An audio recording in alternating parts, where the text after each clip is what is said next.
This may look like a counter-terrorism exercise or training for Afghanistan.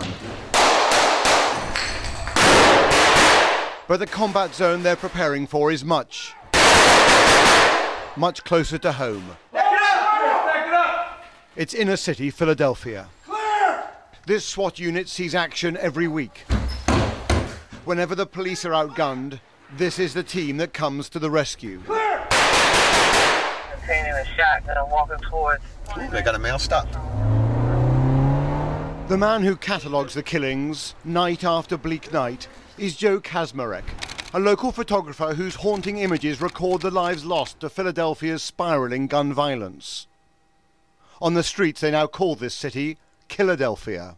It is frequently heard at a crime scene, someone will walk by and say, "Oh, what happened? A shooting? Oh, another day in Philadelphia."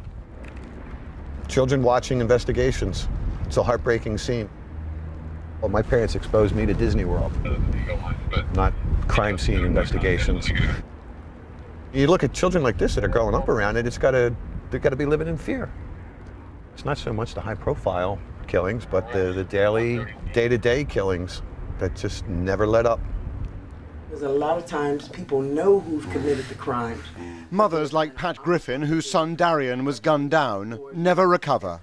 And I remember them pulling down the zipper on the bag and looking at his face.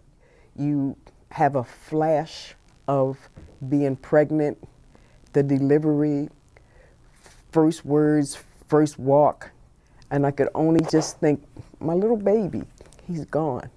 My baby's gone. Something happened? To spend time with American police units is to realize the scale of the challenge. See guy with the red jacket? And despite what the president says, the issue here is not the assault weapon with the extended magazine.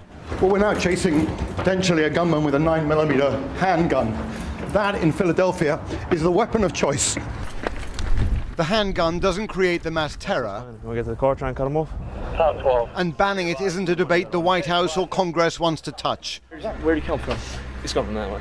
But on these streets, it's the biggest killer of all. Last night, the president pleaded for action on gun laws.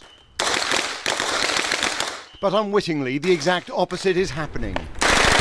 Americans are arming up, and police units are having to respond with ever greater firepower.